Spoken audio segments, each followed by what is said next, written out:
받은 은혜를 간증하라라는 제목으로 하나님의 말씀을 나누겠습니다.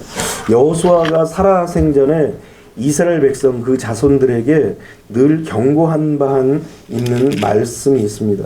바로 여호수아 24장 19절부터 20절 말씀을 보니까 여호수아가 백성에게 이르되 너희가 여호와를 능히 섬기지 못할 것은 그는 거룩하신 하나님이시요 질투하시는 하나님이시니 너희의 잘못과 죄를 사하지 아니하실 것입니다. 만일 너희가 너희 여호와를 버리고 이방신을 섬기면 너에게 복을 내리신 후에라도 돌이켜 너희에게 재앙을 내리시고 너희를 멸하시리라 하니. 또 23절 말씀을 보니까 여호수아가 이르되 그러면 이제 너희 중에 있는 이방신을 치워버리고 너희의 마음을 이스라엘의 하나님 여호와께로 향하라 하니 그랬어요. 그러니까 그 마음들이 하나님을 향하여 가 있지 아니하고 세상을 향하여 가 있고 그리고 물질을 향하여 가 있을 때에 우상을 숭배하는 마음을 향하여 갔을 때에 하나님께서는 하나님의 백성들이 복을 받았을지라도 그 복을 다 거두어 들이시겠다라는 거예요. 왜 그렇습니까? 하나님은 오늘 여호수아가 이야기한 것처럼 질투하는 하나님이시라는 거예요. 그래서 하나님의 백성들이 하나님이 무한한 사랑으로 말미암아 사랑을 받고 은혜를 입고 은총을 받겠지만 그럼에도 불구하고 그 하나님의 사랑을 저버리고 떠날 때 하나님께서는 그 사랑을 거두어 들이신다라는 것. 그 은혜를 또 물질적인 그런 모습, 눈에 보이는 것들, 또 손에 잡히는 것들, 이런 것들은 걷어버리신다라는 것. 왜냐하면 하나님이 우리를 너무나 사랑하시고 하나님이 우리에게 주시는 것은 물질적인 것을 주려고 하시는 것이 아니에요. 결국 종국적으로 하나님께서 우리에게 주시고자 하는 것은 영원한 하나님의 나라예요. 하나님이 이 세상을 통치하시고 하나님이 통치하시는 이 세상 가운데에서 정말 주님과 함께 영생복락을 누리는 그러한 삶을 사는 것이 하나님의 원하시는 삶이지, 단순히 물질의 복을 받고 단순히 삶이 잘 되고 뭐가 형통한 것, 그것은 잠시 잠깐일 뿐이에요. 인생을 살면서 우리는 파도를 타잖아요. 높이 올라가기도 하고 내려가기도 하고 또 심한 바람이 불기도 하고 또 약한 바람이 불기도 합니다. 인생은 다 그래요. 차기도 하고 덥기도 하고 따뜻하기도 하고 춥기도 하고 겨울도 있고 여름도 있고. 그래서 이 때가 어느 때인지를 아는 것이 지혜라고 말씀을 드렸습니다. 그래서 하나님이 우리에게 진정한으로 원하시는 것은 영적인 삶을 통해서 하나님과 우리와의 관계를 통해서 우리가 하나님 앞에 더 깊이 나가는 거예요. 그래서 우리의 구원도 단순히 죄 사함 받는 것 여기서 그치면 안 돼요. 우리가 거듭나야 돼요. 거듭난다라는 것은 새 생명을 얻는다라는 거예요. 새 생명을 얻는 것으로 그냥 그치는 것이 아닙니다. 여러분들이 자녀 딱 낳고 요만한 손바닥만한 아이 낳고 다 기쁘잖아요. 그런데 이 아이가 1년이 가도 2년이 가도 3년이 가도 손바닥만한 아이로 그냥 있다면 새 생명은 얻게 되었을지 몰라도 그것이 기쁨이 아니라는 거예요. 벌써 예수 그리스도를 영접함으로 말미암아 거듭남을 받고 새 생명을 얻었으면 성령 세례도 받고 또 성령 세례를 받았으면 성령 충만도 받고 성령 충만을 통하여서 전인 구원을 이제 확신하게 돼야 돼요. 영혼이 또 혼이 또 육체가 하나님 앞에 구원을 받고서 하나님의 인도하심을 따라 말씀을 따라 쫓아가는 그런 삶을 살아갈 때 하나님 앞에 정말 은혜가 되고 축복이 되고 그것이 영생이 되는 것입니다. 이제 불원장래 예수님께서 이제 오실 때에 누구를 부르십니까? 이렇게 전인 구원을 받고 내 마음속에 예수 그리스도와 늘 살아가는 삶, 이런 삶들을 신부로서 하나님께서 부르시는 거예요. 아무나 그냥 이름도 부르는 게 아닙니다. 그렇게 부름받지 못한 사람들은 어떻게 해요? 남겨져서 7년 동안 환난과 역경과 고난과 죽음의 시련을 다 겪고 나서 그래도 부인하지 아니하고 예수 그리스도를 시인하고 고백하는 자들을 다시 또 부르셔서 구원해 주셔서 영원한 천국으로 또 인도하시는 거예요. 그러니까 우리가 하루하루의 삶 속에서 날마다 신앙의 모습이 성장하고 자라야 돼요. 지금 여호수아는 지금 그런 얘기를 하는 거예요. 너희들은 만일 이렇게 믿음이 성장하고 자라야지, 그렇지 않고 주저앉고 그리고 멈춰서 있고 자라지 못한다면 그리고 결국은 잘하지 못하면 어떻게 돼요? 세상으로 흘러가게 되는 거예요. 사람이 영적으로 성장하지 않으면 다 세상 사람들이 보이고 세상의 물질이 보이고 세상 것이 보이고 뭐 그러다가 쫓아가는 거예요. 바라본다는 건 뭐예요? 지금 주시하고 있는 방향이 지금 틀어진 거예요. 앞을 봐야 되는데, 하나님을 봐야 되는데, 말씀을 봐야 되는데 살짝 틀어졌어요. 그러니까 보는 방향이 이제 틀어지다 보니까 그것을 향하여서 추구하고 따라간다라는 거예요. 그러므로 우리는 하나님 앞에 믿음으로 견고하게 서서 하나님 앞에 믿음으로 성장하고 자라지 않으면 결단코 우리의 삶 속에 구원이 없는 것입니다. 하나님의 놀라운 은혜와 축복이 여러분들에게 있게 되시기를 주님의 이름으로 축원합니다. 여호수아가 어떻게 이렇게 중요한 말씀을 하느냐? 이 여호수아의 삶을 보면 정말 온전한 삶이에요. 성경에서 보면은 여호수아 같은 그렇게 흠이 없고 또 실수가 없는 종도 많지가 사실은 않습니다. 모세의 시종으로서 이스라엘의 지도자로서 정말 뛰어난 여호와의 종, 하나님의 종이었던 자가 바로 여호수아였습니다. 이러한 여호수아가 백성들에게 이야기하자 백성들이 뭐라고 얘기하냐면 우리 하나님 여호와를 우리가 섬기고 그의 목소리를 우리가 청종하리이다라고 그렇게 화답을 하는 거예요.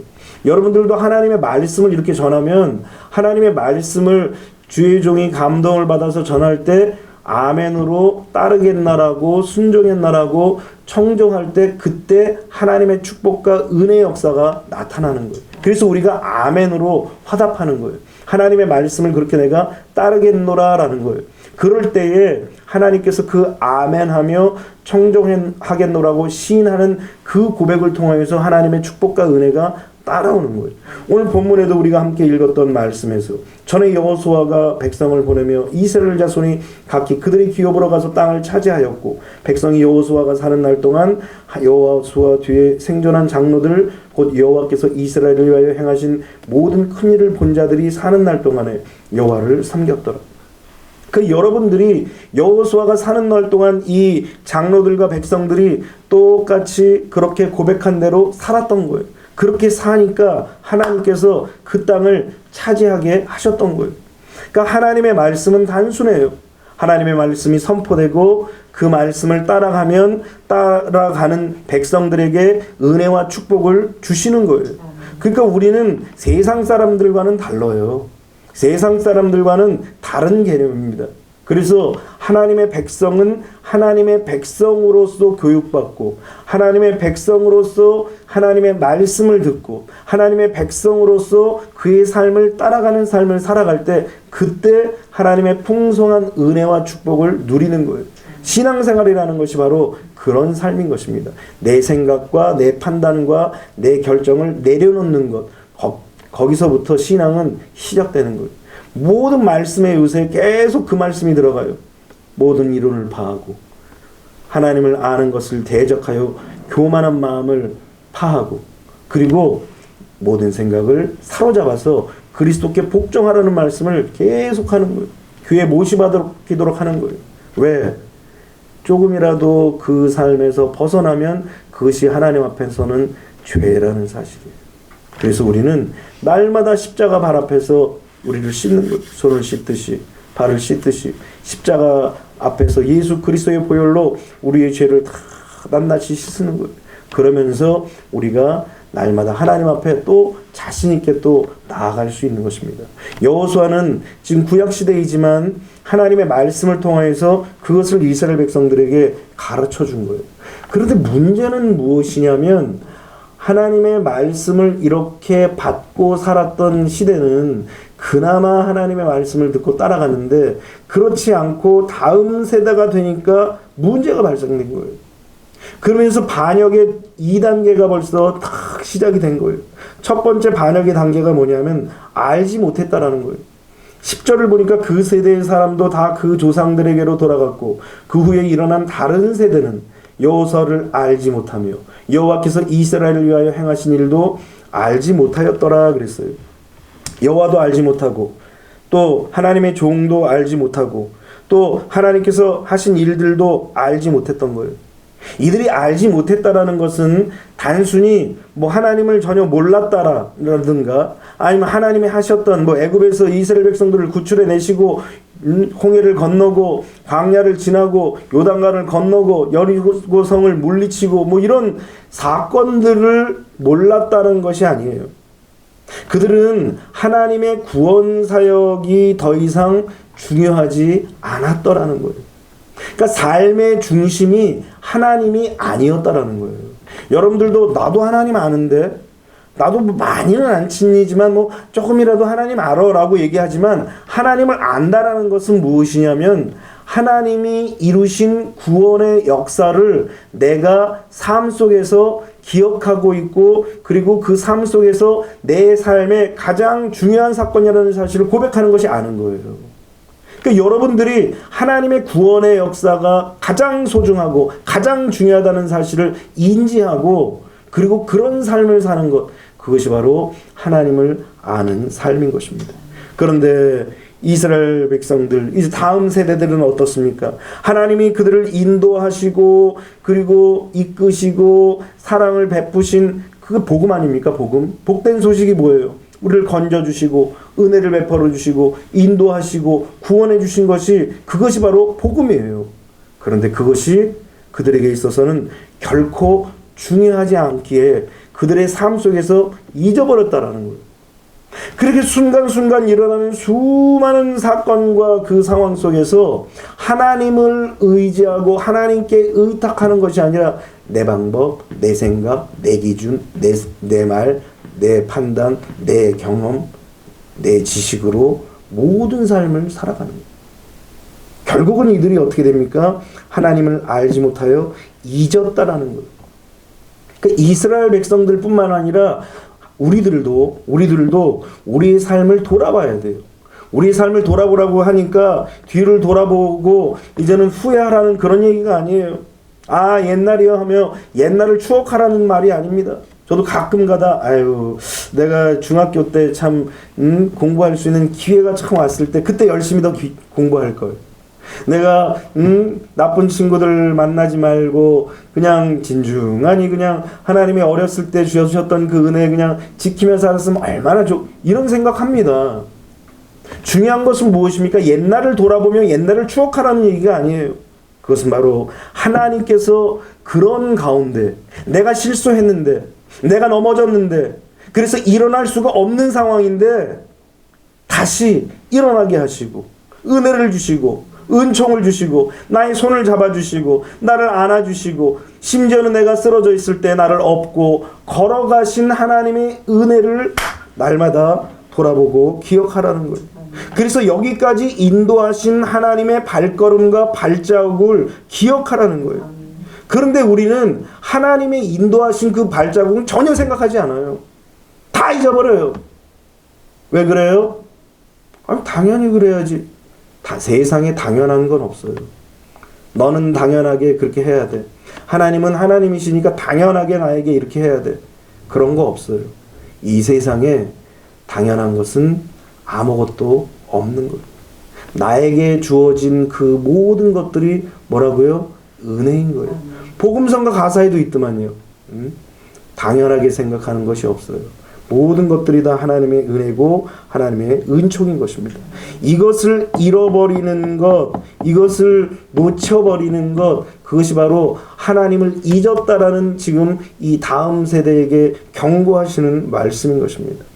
왜 이렇게 쉽게 생각하냐면은 쉽게 잊어버리느냐? 왜냐하면 소중한 것으로 생각하지 아니하고 무관심하기 때문에 그래요. 진짜 소중한 게 뭔지, 진짜 관심을 가져야 될지를 뭔지 천지분간을 하지 못하는 그냥 천둥 벌거숭이 같은 삶을 살았던 것이 바로 이 이스라엘 백성들의 다음 세대들의 모습이었던 것입니다. 그러다 보니까 받은 은혜도, 받은 사랑도, 하나님의 은총과 하나님의 은혜도 어디 간지 알지 못하고 다 사라져버리는, 결국에는 그들은 하나님의 은혜와 사랑을 놓쳐버리고 마는 것입니다. 그래서 시편 103편 2절에는 뭐라고 얘기합니까? 내 영혼아 여호와를 송축하며 그 모든 은택을 잊지 말지어다 그랬어요. 하나님이 베풀어 주신 은혜와 은택, 그거 당연하게 생각하지 마세요. 내게 주어진 삶에서 하나님께서 베풀어 주신 그 은혜와 사랑을 당연하게 생각하면서 무관심하고 소중하게 생각하지 않을 때 잊어버린다고, 놓쳐버린다는 사실을 꼭 기억해야 됩니다. 그런데 이 애석하게도 이스라엘 백성들은, 다음 세대들은 하나님도 잊어버리고 하나님이 이루신 구원 사역도 잊어버리고 은혜의 사역 사건들도 다 잊어버리고 무관심하였다라는 거예요. 중요하게 생각하지 않았다라는 거예요. 이들의 재앙과 화가 여기서부터 시작되는 거예요. 모든 것을 당연하게 생각하고 잊어버리면, 소중하게 생각하지 않는다면, 무관심하게 생각한다면 모든 것들을 다 잃어버린다는 사실을 성경은 우리에게 경고하고 있는 것입니다. 두 번째로 복음과 은혜를 잊어버린 결과 어떻게 됩니까? 우상 숭배에 빠지는 거예요. 11절 말씀을 보니까 이스라엘 자손이 여호와의 목전에 악을 행하여 바알을 섬기며 그랬어요. 오늘 성경을 보니까 악을 행하는 것과 바알을 섬기는 것이 동시에 일어나고 있는 거예요. 그러니까 하나님이 보시는 악은 하나님을 의지하지 않고 돌아섬으로 말미암아 뭘 의지해요? 하나님께 돌았으면 당연히 사람을 의지하든 돈을 의지하든 환경을 의지하든, 심지어 이스라엘 백성들이 우상을 만들어서 그 우상을 의지하든 뭔가 다른 사람 것을 의지합니다. 어떤 사람은 종교심이 없는 사람도 있어요. 난 아무것도 안 믿는다라는 거예요. 자기 자신을 믿는 거예요. 뭐 어떤 사람은 그런 얘기 뭐 자주 하잖아요. 전도하다 보면 그런 사람들이 너무 많기 때문에 얘기하는 거예요. 하나님을 믿느니 자기 주먹을 믿는데. 나중에 제가 이제 저쪽에서 시흥에서 전도할 때 보니까 처음에 내 주먹을 믿는다고만 얘기하는데 한 6, 7년쯤 가봤더니 아유 이분이 1억 우산 갖고 있어요. 뭐예요? 반신불수가 돼가지고 그냥 푹 맞아가지고 자기 주먹을 믿으라고 하는 사람이 오히려 자기 몸은 가누지도 못하는 그런 상황이 돼버린 거예요. 여러분, 사람은 결단코 믿을 수 있는 대상은 아니라는 거예요. 심지어 자기 자신도 결단코 믿을 수가 없는 거예요. 그래서 이스라엘 백성들이 악을 행함과 동시에 무엇을 행했냐면 우상 숭배를 해냈던 것입니다.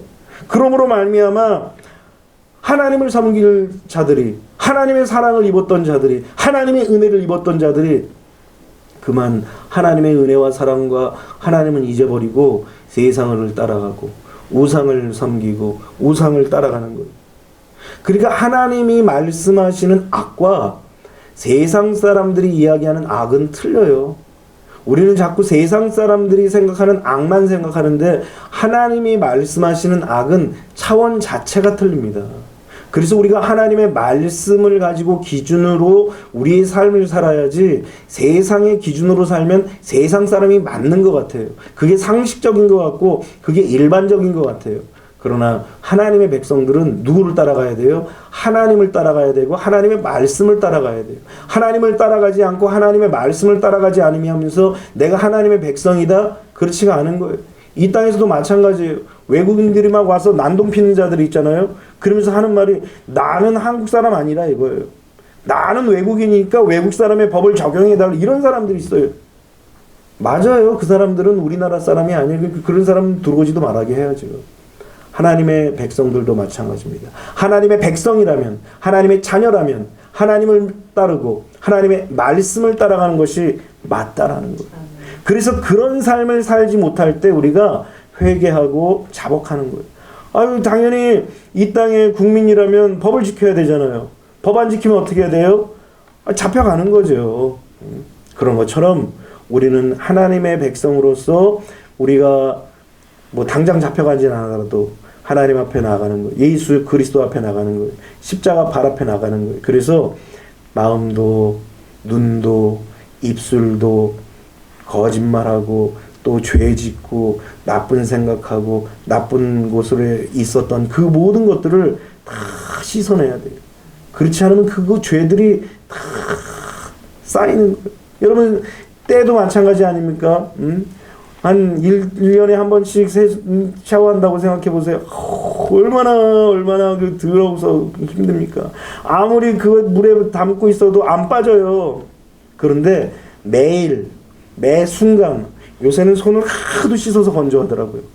손을 그냥 뭐 하루에 뭐 몇 번을 씻잖아요. 뭐 나갔다 들어오면 씻고 뭐 어디 갔다 오면 씻고 그러다 보니까 더러워질 새가 없어요, 손이.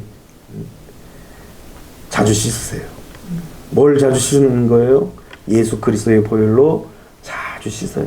그래야 때가 이게 죄의 때가 찢기가 묻어 있으면 이게 죄인지 만지도 몰라요. 이게 껍데기인지 살인지 아니면 때인지도 모르는 것처럼 우리의 죄를 예수 그리스도의 십자가 발 앞에 다 내려놓는 거예요. 순간순간.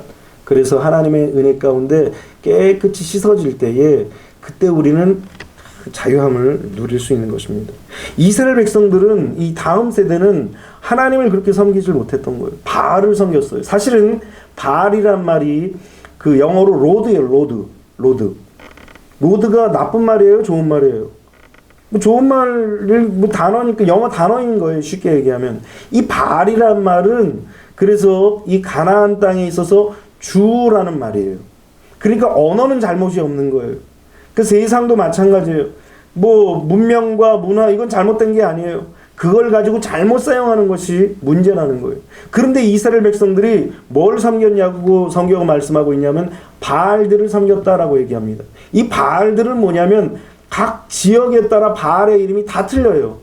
우린 이스라엘에 가서도 하나님, 이 땅에서도 하나님, 여호와 뭐 그 이름이 딱 정해져 있잖아요. 그런데 이 바알들을 섬기는 자들은 각자 자기에게 맞는, 자기의 구미에 맞는, 자기가 필요로 하는 그 신들의 이름을 지어가지고 섬기는 거예요. 뭐 예를 들어서 뭐 바알 부올이라고 얘기하고 뭐 바알 갓이라고 얘기하고 또 바알 브릿이라고 얘기도 하고 바알 세붓이라고도 합니다. 그래가지고 이것을 엘리야 시대에는 바알 세불이라고 얘기합니다. 바알 세불이라는 것이 뭐냐면 파리대왕이에요. 이제 언어 유희죠. 언어 유희. 너희들이 바알 세붓을 바알 세붓이라고 하느냐? 그러나 나는 바알 세불이라고 그런다 그래요. 파리대왕이라는 거예요. 얼마나 사람들이 그렇게 무지몽매해요. 내가 믿고 싶은 걸 믿는 거예요. 내가 따라가고 싶은 것을 따라가는 거예요. 내가 섬기고 싶고 내가 의지하고 싶은 것들을 의지하는 거예요. 그 이스라엘 백성들이 여호와 하나님은 다 잊어버리고 인간이 만든, 좀 더 구체적으로 얘기하면 자기들이 믿고 싶고 따르고 싶고 그리고 의지하고 싶은 신을 만들어 가지고 그걸 의지하는 거예요. 그걸 섬기는 거예요. 그걸 따라가는 거예요. 그것이 바로 우상이라는 것입니다. 그래서 우상은 누가 만들어요? 인간이 만드는 인간이. 우리 절 같은 데 가보면은 부처에게 막 절하는데 안타까워요. 저거 세공쟁이가 망치고 대가리도 만들고 막 이렇게 했을 텐데 그거를 사람이 막 절을 하는 거예요. 1000번을 절한다 그러고 3000번을 절한다 그러고 무릎이 다 나가고 그리고 몸살이 나서 몇 달을 누워있을지언정 그렇게 절을 하는 거예요. 우상에게. 너무나 참 큰 아픔인 것입니다. 그 우상을 섬기고 믿고 따르는 것을 우리가 사실 도대체 이해할 수가 없어요. 그런데 우리가 그런 자들의 모습을 이해하지는 못하는데 그러면서 또 안타까워합니다. 그리고 때로는 우리도 조롱하기도 합니다. 그런데 우상의 이 모습은 형상만을 가지고 이야기하는 것이 아니라는 거예요. 단순히 저 부처를 만들어 놓고 절하고 아니면 뭐 돌을 쌓아놓고 절하고 아니면 저 태양이나 저 달에 절하는 것 그것만이 아니라 하나님을 믿고 섬겨야 하는 그 자리에 다른 것을 믿고 섬기는 것, 그것이 우상이라는 것. 사람들과 종종 이제 이야기를 하다 보면은 사람들에게 있어서 물론 믿지 않는 자들은 뭐 하나님이 없지만 하나님을 믿는다라고 하면서도 불구하고 세상을 또는 돈을 또는 어떤 뭐 권력을 아니면 권세를 아니면 사람을 의지하는 경우도 수없이 많이 보는 거예요. 그러니까 우리도 알지 못하는 그 순간 우리도 알지 못하게 하나님을 섬기고 믿고 따라가는 것이 아니라 이런 우상들을 믿고 따르고 섬길 때가 너무나 많다는 거예요. 그래서 우리는 하나님의 말씀으로 거울로 우리를 비춰보듯이 날마다 비춰봐야 돼요. 그래서 내가 혹시 하나님 이외에 다른 것을 믿지는 않는가? 하나님 이외에 다른 것을 내가 섬기지 않는가? 하나님을 믿노라 하지만 결국 내가 믿는 것은 다른 게 있어요. 뒷배가 있다라는 거죠. 뒷배가 이렇게 딱 잘라지면 그때로부터 시작하여서 염려와 근심과 두려움이 찾아오는 거예요. 그래서 염려는 어떻게 찾아온다고 그랬죠? 신뢰와 보호의 대상이 하나님이심을 믿지 않을 때 이 염려가 찾아오는 거예요. 그런 두려운 마음이 결국은 우리에게 근심과 염려와 좌절과 절망을 주는 거예요. 그래서 하나님은 이 모든 세상의 것들을 다 끊어놓으시는 이스라엘 백성들 보세요. 늘 그들이 문제만 생기면 애굽에는 지금 하나님께서 지금 인도하시고 이끌어 주신 건 없어요. 그저 애굽에 채찍질 당하고 매맞고 그냥 착취당했던 것들은 생각 안 하고 애굽에는 하면서 애굽 생각하는 거예요. 이러한 모든 것들이 다 이스라엘 백성들에게 있어서는 다 우상들이고 또 우리에게도 마찬가지로 이러한 것들은 다 우상이라는 거예요. 그래서 예레미야가 안타까운 마음으로 이런 말씀을 합니다. 예레미야 2장 13절에 내 백성이 두 가지 악을 행하였나니 곧 그들이 생수의 근원되는 나를 버린 것과 스스로 웅덩이를 판 것인데 그것은 그 물을 가두지 못할 터진 웅덩이들이라 그랬어요. 생수의 근원이 누구예요? 하나님이신데 하나님을 버렸대요. 그러고서는 어떻게 해요? 스스로 웅덩이를 팠대요.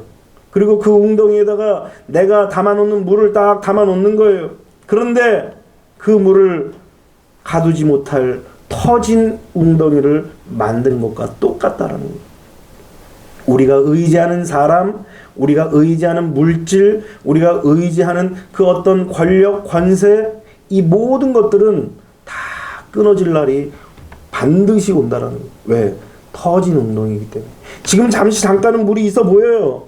지금 잠시 잠깐은 고여 있는 것 같아요. 잠시 잠깐은 그것이 나를 살릴 것 같아요. 그러나 시간이 가고 또 흘러가면 이 모든 것들은 시간이 가고 흘러가는 것처럼 다 썰물처럼 빠져나가는 거예요.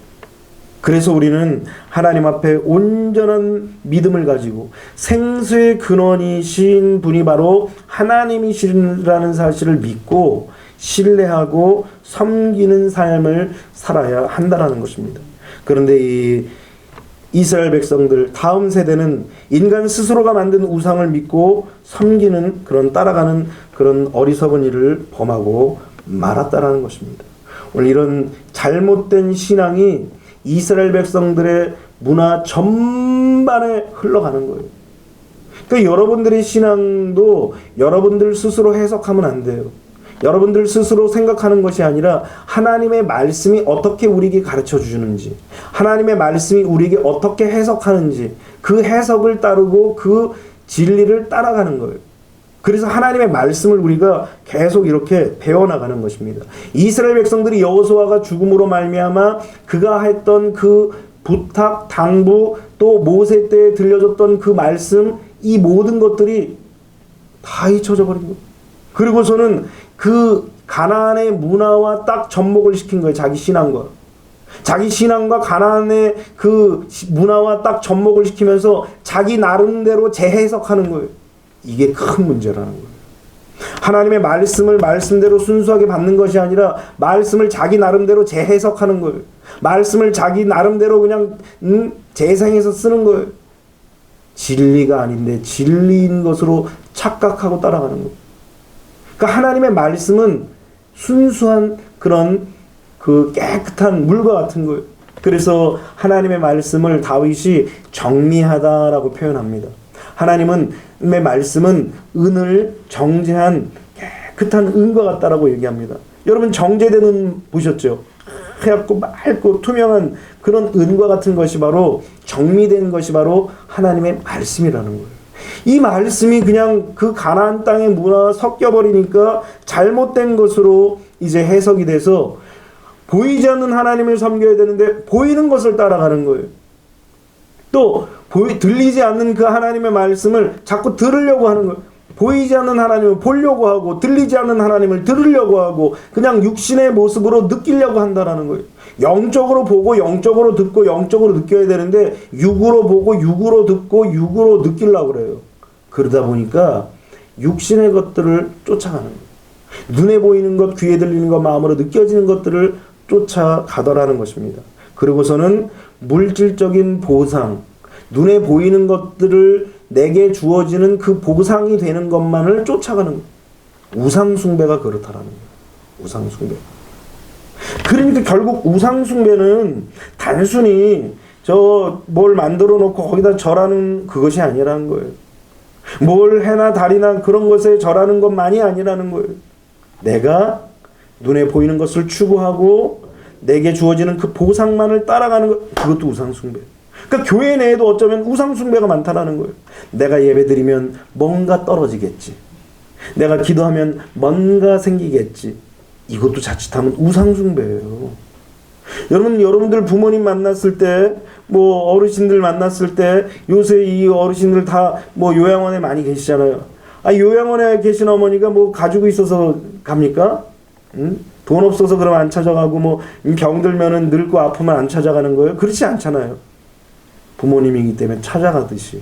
하나님도 우리의 아버지이기 때문에 예배하고 경배하는 거예요. 그러면 그에 따른 은혜와 축복을 우리에게 주시는 거예요. 그래서 성경은 아무리 뒤져봐도, 아무리 계시록부터 아무리 뒤져봐도 보상이라는 말이 한마디도 나오지 않아요. 무슨 말씀이 나옵니까? 은혜라고 얘기하는 거예요. 은혜. 우리는 값없이 하나님께서 부어주시는 그 은혜를 가지고 살아가게 되는 것입니다.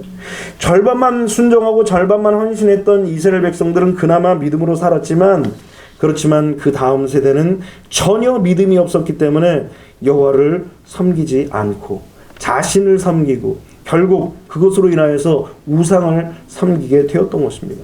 오늘날 사실 미국도 그렇습니다. 미국 청교도들이 신앙의 자유를 얻기 위해서 정말 하나님을 만나고 하나님께 마음껏 예배드리기 위해서 미국으로 갔는데, 지금 그들이 추구하는 자유가 뭔지 아세요? 우리는 왜 나면서부터 왜 크리스찬이냐, 우리도 다른 종교를 믿을 수 있는 자유를 달라, 이런 것을 가지고 싸운다는 거예요. 그러니까 주일날 교회 가는 것뿐만 아니라 이 사람들은 태어날 때 딱 3번만 간대잖아요. 태어났을 때, 또 부활절 때, 그리고 죽을 때. 그러니까 도대체 하나님을 섬기는 믿음이 결코 생길 수 없는 그러한 모습이 바로 미국 사회가 돼버렸다는 거예요. 하나님의 말씀이 전수되지 아니하고 하나님의 말씀이 전해지지 않으니까 그들의 삶이 완전히 그렇게 변질되었다는 거예요. 그래서 예수님도 말씀하십니다. 마태복음 10장 35절로 36절에 내가 온 것은 사람이 그 아버지와 딸이 어머니와 며느리가 시어머니와 불화하게 하려 함이니 사람의 원수가 자기 집 식구리라 그랬어요. 이게 무슨 말입니까? 믿지 않는 자와 함께 하다 보면 싸울 수밖에 없다는 거예요. 그것을 억지로 화해하기 위해서 내 신앙을 내려놓는 것이 맞지 않다는 사실을 예수님도 말씀하시는 거예요. 그래서 우리의 신앙은 그렇게 정리하고 깨끗하고 은을 정제한 것처럼 그렇게 순수한 것이 바로 신앙인 것입니다. 그래서 신앙은 결단코 타협할 수가 없는 것입니다. 우리 믿지 않는 사상과 문화와 결코 연합할 수가 없기 때문에 사실은 분쟁도 일어나고 어려움도 일어나는 거예요. 그래서 바로가 이스라엘 백성들이 출애굽한다고 막 그냥 그렇게 주장하고 막 재앙이 막 떨어지니까 바로가 뭐라고 얘기하냐면 머리를 쓴 거죠. 가라, 나가라. 이스라엘 백성들이 그 얘기를 듣고 얼마나 좋았겠어요. 아이고 이젠 자유다라고 얘기했는데, 그런데 너희들 어른들만 가라. 이런 말이 됩니까? 자녀들을 놓고 갔는데 멀리 떠날 수 있겠어요? 다시 돌아와야죠. 어쩔 수 없이. 그래서 마귀는 오늘날도 마찬가지예요. 자녀들을 딱 붙잡는 거예요. 세상의 문화에 빠지고, 세상의 재미에 빠지고, 세상의 물질에 빠지고, 세상의 분주함에 빠지도록 해서 하나님께로 나오지 못하게 한다는 거예요. 그래서 우리 자녀들의 구원을 위해서 날마다 기도해야 돼요. 그래야지 내 신앙도 막 올라가는 거예요. 내 신앙이 올라가는데 자녀들이 저 밑바닥에 있고 세상 가운데 있으면 결단코 부모가 열심을 다해서 신앙생활을 할 수가 없는 거예요. 우리 자녀들을 위해서 여러분들 기도하시기를 주님의 이름으로 축원합니다. 그런데 문제는 이제 여기서부터 발생되는 거예요. 하나님을 알지 못하고 그리고 우상 숭배를 했습니다. 이렇게 떠난 자들이 그 결국에는 어떻게 됩니까? 14절과 15절을 한번 보세요. 14절과 15절에 보니까 여호와께서 이스라엘에게 진노하사 노력하는 자의 손에 넘겨주사 그들이 노력을 당하게 하시며 또 주위에 있는 모든 대적의 손에 팔아 넘기심에 그들이 다시는 대적을 당하지 못하였으며 그들이 어디로 가든지 여호와의 손이 그들에게 재앙을 내리시니 곧 여호와께서 말씀하신 것과 같고 여호와께서 그들에게 맹세하신 것과 같아서 그들의 괴로움이 심하였더라. 하나님의 진노와 재앙과 괴로움이 따른다라는 거예요. 그러면서 뭐라고 얘기했습니까? 우리가 읽었던 것처럼 여호와께서 그들에게 맹세하신 것과 같이 뭐라고 그랬어요? 하나님을 떠나고 하나님의 은혜를 잊어버리고 우상을 숭배하고 세상을 따라가고 자기를 따라가는 자들은 반드시 재앙이 임할 거라고 했는데 그 말씀대로 이루어지게 하시겠다라는 거예요. 그래서 예레미야 17장 5절과 6절에도 그런 얘기를 하는 거예요. 여호와께서 이와 같이 말씀하시니라 무릇 사람을 믿으며 육신으로 그의 힘을 삼고 마음이 여호와에게서 떠난 그 사람은 저주를 받을 것이라. 그는 사막의 떨기나무 같아서 좋은 일이 오는 것을 보지 못하고 광야 간조한 곳 건건한 땅 사람이 살지 못하는 땅에 살리라. 하나님을 떠난 사람에게는 이와 같이 하나님께서는 벌을, 진노를, 재앙을, 괴로움을 내리신다는 거예요. 아까 왜 그런다고 그랬죠? 사랑하니까. 그렇게 해서라도 돌아오게 하시는 거예요. 자꾸 그 길을 가도 잘 되게 하신다는 얘기는 뭐예요? 뭐 지옥으로 가도록 놔두고 내비두는 거죠. 레리비죠, 그야말로. 내비두는 거예요, 그냥. 그래서 하나님의 백성들은 잘못하면 혼내는 거예요. 우리 자녀들도 그러잖아요. 듣기 싫든 뭐 좋아하든 계속 잔소리 하잖아요. 왜요? 좀 이쪽으로 가라. 이리로 가라. 거긴 잘못된 길이다. 이것이 맞는 길이다 해서 잔소리도 하고 야단도 치고 초달도 합니다. 그게 부모 마음 아닙니까? 하나님도 마찬가지예요. 자녀인 백성들에게는 특히나 하나님의 말씀으로 막 우리가 듣기에 자녀들도 마찬가지입니다. 여러분들도 좋은 얘기 한다고 얘기하지만 자녀들은 잔소리로 들어요. 하나님이 여러분들에게 말씀하시는 것도 잔소리로 듣잖아요. 아유 또 그러시네. 또 얘기하시네. 또 말씀하시네. 그런데 이것을 돌이킬 때 하나님께서는 우리에게 은혜를 주시는 거예요. 그러면은 이러한 이 진노, 하나님의 재앙, 하나님이 우리를 괴롭게 하시는 것, 이것을 어떻게 해야 떠날 것이냐. 문제는 그거예요. 떠나야 되잖아요. 그렇죠? 계속 거기 머물러서는 안 돼요. 세 가지가 있습니다. 첫 번째는 하나님을 전심으로 사랑하여서 계명을 우리의 마음에 새겨야 돼요. 예수님께서 바리새인들과 서기관을 책망하십니다. 왜 책망하셨냐면은 그들을 어떻게 책망하셨냐면 외식하는 자들이라고 얘기하고 회칠한 무덤이라고 얘기합니다. 안과 밖이 다르다라는 거예요. 형식적이고 위선적이고 일시적이라는 거예요. 그러니까 이들에게 책망하시면서 뭐라고 말씀하시는 거냐면 이런 형식적이고 위선적이고 일시적이어서는 안 된다라는 거예요. 신앙이 갑자기 언제 은혜가 올 때 있잖아요. 그때 따라가기도 합니다. 그때만이 아니라 때로는 좌로도 우로도 치우쳐 봐도 하나님이 안 계신 것 같고 앞으로 가도 안 계신 것 같고 뒤로 가도 안 계신 것 같고 위를 봐도 공허하고 땅을 봐도 좌절이고 절망인 그 순간에도 하나님을 믿고 따라가는 거예요. 그래서 예수님께서 뭐라고 얘기합니까? 자기를 부인하되 날마다 제 십자가를 지고 나를 쫓을 것이라 그랬어요. 때때로라고 하지도 않고 순간순간 뭐 하고 싶을 때라고도 하지 않았습니다. 날마다. 날마다라는 얘기는 뭐예요? 항상 어떤 일이 생기든 무슨 일을 만나든 그 십자가를 지고 주님을 따라가는 신앙, 그런 신앙이 하나님이 기뻐하시는 신앙이라는 거예요.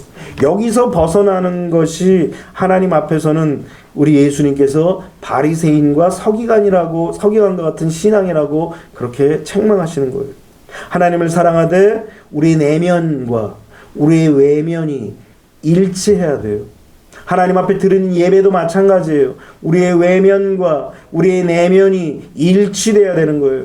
하나님 앞에 드리는 예물도 마찬가지예요. 내면과 외면이 일치돼야 돼요. 그래야 하나님이 받으시는 거예요. 이왕 드리는 예배, 이왕 드리는 예물, 이왕 드리는 헌신, 이왕 드리는 그것이 하나님 앞에 상급이 되고 상달되려면 내 외가 같아야 돼요. 그렇게 같아질 때에 하나님께서 그 사람을 받으시는 거예요. 그래서 그 사람을 통하여서 영광을 나타내시고 복도 주시고 은혜도 주시고 때에 따라서 하나님께서 필요한 것들을 채워주신다는 사실을 믿으시기를 주님의 이름으로 축원합니다.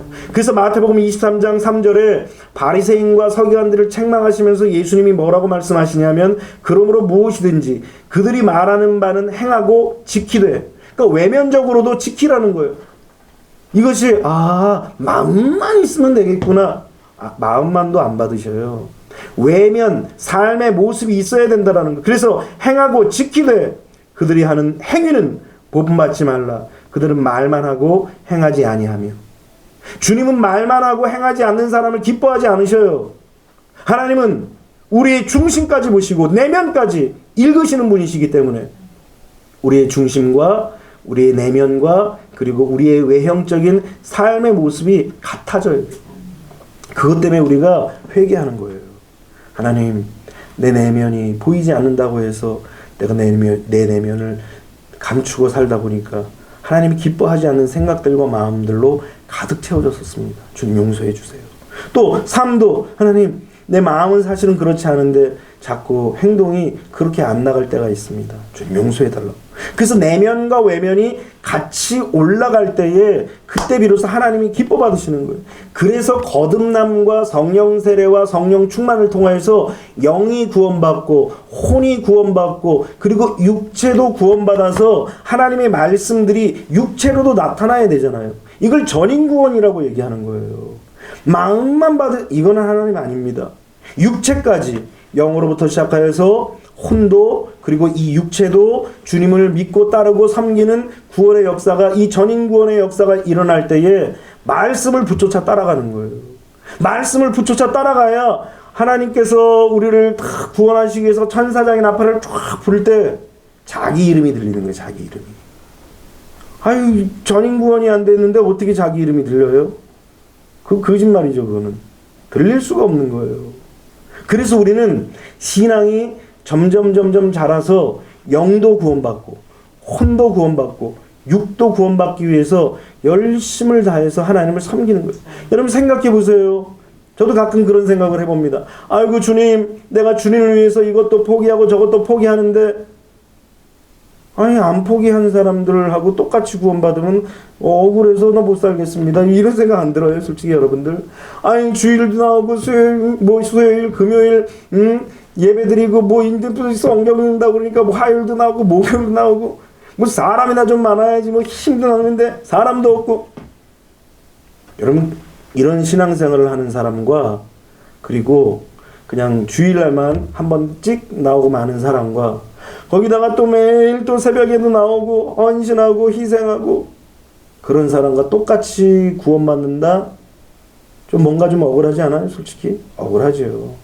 그래서 하나님께서는 영과 혼과 육이 온전히 구원받아 전인 구원을 이룬 자, 그래서 예수 그리스도와 연합할 수 있는 자들만 천사장의 나팔 소리가 뚝 불릴 때 나의 이름이 탁 들리는 거예요.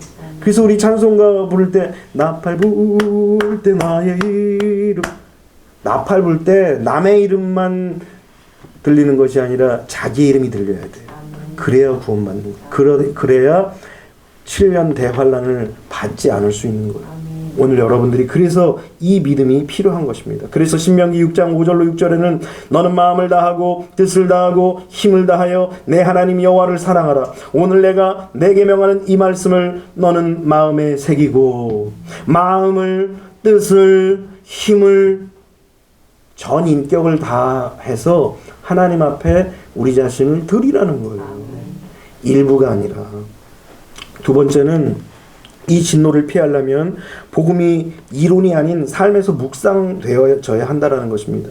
신명기 6장 7절에 그런 얘기를 합니다. 내 자녀에게 부지런히 가르치며 집에 앉았을 때든지 길에 갈 때든지 누웠을 때든지 일어나 있을 때든지 이 말씀을 강론할 것이며 그랬어요.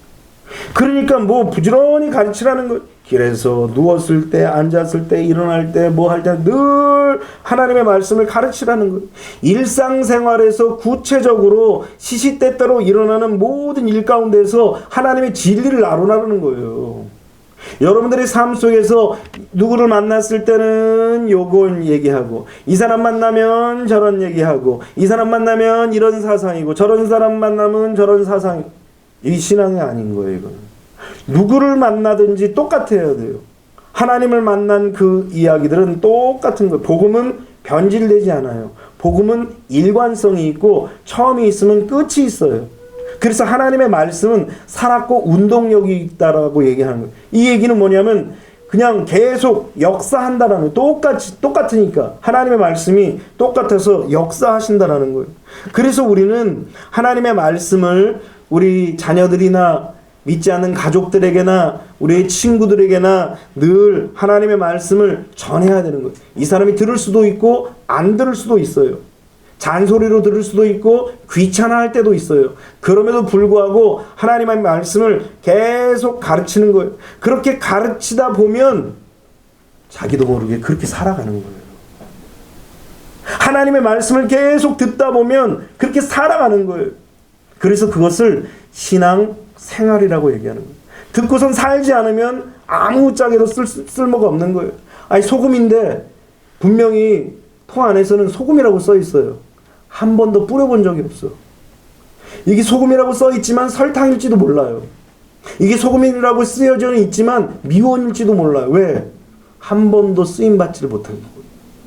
맛을 모르는 거예요. 하나님의 백성도 마찬가지입니다. 하나님의 백성은 하나님의 말씀을 듣습니다. 그리고 하나님의 말씀을 읽어요. 그런데 삶까지 사라져야 한다는 거예요. 그것이 바로 전인 구원을 받은 사람들의 삶의 모습인 거예요. 그래서 그냥 뭐 악한 짓만 한 것이 죄가 아니라 전인 구원을 받은 사람들은 하나님이 기뻐하시는 것을 못한 것도 죄인 거예요. 그래서 회개하는 거예요. 뭘 대단한 맨날 뭐 죄졌다고 뭘 회개시켜? 뭘 맨날 씻으래? 그런데 아니 죄도 안 짓고 남한테 살인도 안 하고 강도짓도 안 하고 강간도 안 하고 나는 아무 짓도 안 했는데 왜 맨날 회개하래? 하나님의 말씀을 하지 말라고 한 것만 안 한 것이 죄를 짓는 것이 아니라 하나님이 기뻐하시는 것을 안 한 것도 죄인 거예요. 그걸 불순종이라고 얘기하는 거예요. 그것도 하나님이 미워하시는 큰 죄라는 거예요. 그래서 하나님의 말씀을 계속 들어가면서 그런 삶을 살게 만드는 것입니다. 여러분 이삭 보십시오. 이 아버지가 늘 이삭에게 하나님의 이야기를 합니다. 하나님이 나를 75세에 부르셔서 내가 가는 곳마다 이렇게 하나님 앞에 예배하고 그럼에도 불구하고 내가 하나님을 믿었음에도 불구하고 그러나 환경에 따라서 나도 넘어지고 쓰러져서 네 엄마를 2번이나 팔아먹었단다. 막 이러면서 이 아들에게 얼마나 이야기를 했을까? 하나님에 대한 이야기를 했겠어요. 그러니까 이 아들이 번제단 앞에 네가 어린 양이란다. 그리고 나이 늙은 이 할아버지가 120세면은 이제 곧 떠날 때가 됐잖아요. 그 뭐 힘이 있어도 뭐 얼마나 힘이 있겠습니까? 그런데 이 10대 아이를 잡아서 끈으로 묶고 시간이 얼마나 걸려요? 여러분들 아이 잡아서 한번 끌어앉혀 본 적 있으세요? 힘으로? 못 앉혀요, 여러분들. 애가 힘쓰려면. 그냥 애가들이 앉아준 거죠. 이삭도 마찬가지예요. 자기를 죽이려고 시퍼런 칼을 옆에다 차고선 이 할아버지가 그냥 쭈글쭈글한 손으로 그냥 좀 먹자. 그러고선 있는데 이 아이가 늘 하나님 앞에 이제 말씀을 들었던 이 이삭이 그래 내가 어린 양이구나. 내가 하나님 앞에 드려질 번제물이구나. 그리고 자신을 내어 맡긴 거예요. 어떻게 이런 일이 일어났어요? 하나님의 말씀을 늘 들었기 때문에 그런 거예요. 요셉도 마찬가지입니다. 아이가 10대에 팔려갔습니다. 아이고 얼마나 힘들어요 이 아이가. 그런데 이 아이가 아버지의 무릎에서 아브라함의 하나님, 이삭의 하나님, 그리고 자신 야곱의 하나님께서 역사하신 그 놀라운 일들을 쫙 이야기하는 것을 이 아이가 귀담아 들은 거예요. 잔소리로 듣지 않고 귀담아 듣고 마음으로 다 담은 거예요. 그러니까 하나님께서 요셉에게 꿈도 주신 거예요. 그러니까 말씀을 계속 듣잖아요. 꿈이 생깁니다. 말씀을 계속 듣잖아요. 비전이 생겨요. 말씀을 안 들으면 꿈이고 나발이고 비전이고 나발이고 없어요. 그냥 보이는 대로 살아가는 거예요. 그냥. 근데 이 요셉은 하나님의 말씀을 다 듣고 가슴에 심는 거예요. 비록 식모살이를 할지라도, 비록 머슴살이를 할지라도, 비록 남의 종으로 들어가서 이 타국에서 말도 못하는 그런 지경에 빠질지라도 신앙을 딱 지킬 수 있는 사람이 될 수 있었던 이유가 무엇이냐? 끊임없는 교육, 하나님의 말씀의 교육이 사람을 그렇게 만든 거예요. 저도 몇 사람 없지만 여러분들에게 그저 그렇게 귀에 못이 달리도록 자꾸 말씀을 전하는 이유가 그거예요. 어디를 가든지 좀 하나님의 백성으로 살아가시라고.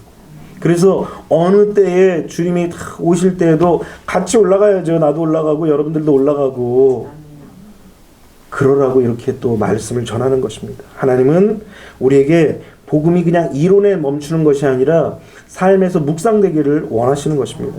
마지막 세 번째로 받은 은혜를 간증해야 한다는 것입니다. 나의 죄를 씻어주시고 구원해 주신 주님, 내게 은혜를 주시고 친히 인도해 주신 하나님, 베풀어 주신 그 사랑, 이것이 마음속에 나의 마음속에도 새겨지고 들려지는 사람들의 마음속에도 막 새겨지도록 끊임없이 쉬지 말고 간증하는 거예요. 내게 베풀어 주신 하나님의 은혜와 사랑을 간증하는 거예요. 여러분들 학생들이 공부 잘할 수 있는 비결이 뭔지 아세요?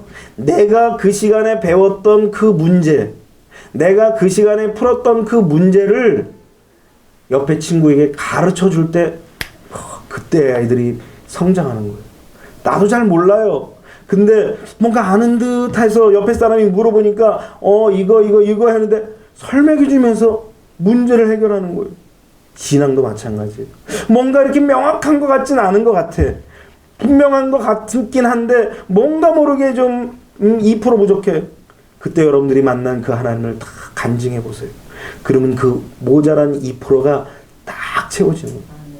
하나님의 은혜를 받았던 세대가 이 자녀들에게 그 삶을 보여주지 못했더라는 거예요. 자기에게 받았던 그 은혜를 간증하지 못했더라는 거예요. 그러다 보니까 놓치는 거예요. 간증하라고 그랬더니 그냥 어려움만 간증합니다. 힘든 것만 간증합니다. 괴로움만 간증합니다. 고통만 간증합니다.